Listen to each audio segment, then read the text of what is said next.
ያልሰማ ስማ ሁላችሁም ተጠርታችኋል። ዛሬ ታላቅ ድግስ አለ። ማንም እንዳይቀር የሩትዬ እህት የሆነችዋ ጠንበለሏ የሸዋዋ ቅመም በረራ ልታደርግ ነው። መልካም ጉዞ የኔ ውድ እህት፣ ለሀገርሽ በሰላም የምትበቂ በሰላም የምትገቢ ቤተሰቦችሽንም በሰላም በፍቅር የምታገኛቸው ያድርግሽ የኔ ውድ እህት። ብዙ እንግዲህ የምናቃት መልካሟ ጸባየ ሰናዩዋ ካፏ ክፉ የማይወጣት የማታሽቀብጠው ሰከን ረጋ ያለች ቆንጅዬ ናት ማለት ነው። ብዙን እንግዲህ ሁላችሁም ታቋታላችሁ ብዬ አስባለሁኝ።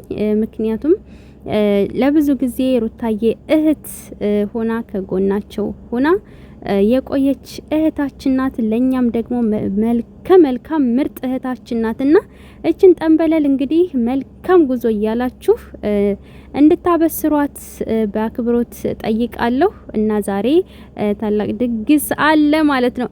እንደምታዩት በእኔ ቤት በዩቲዩብ ልናደርገው ነበር። ነገር ግን ግማሾችን ገስት ላይ ይሰቅላቸዋል፣ ግማሾችን ደግሞ ኢሜል ምናምን እያለ እምቢ ይላቸዋል። በዛ ምክንያት እንግዲህ ቲክቶክ ላይ ነው ፕሮግራሙ የሚካሄደው። ከማን ቤት መሰላችሁ? ከእምሩ ቤት ወይንም ከምህረት ቤት፣ ከጀግናዋ ከምህረት ቤት ነው። እና ሁላችሁም እንድትታደሙ ስል በአክብሮት ጠይቃለሁኝ። ሁላችሁም መልካም ጉዞ እያላችሁ እንድታበስሯትና ከጎኗ መሆናችሁ እንድታሳዩት ስል ሁላችሁም ተጠርታችኋል። እና ውድ ቤተሰቦች እንግዲህ ብዙን ታውቋታላችሁ። ከኢትዮጵያ ወደ ከዱባይ ወደ ኢትዮጵያ በረራ ልታደርግ ነው። እንግዲህ ለምዬ ሀገራችን በሰላም ያብቃሽ ለውዷ ኢትዮጵያ።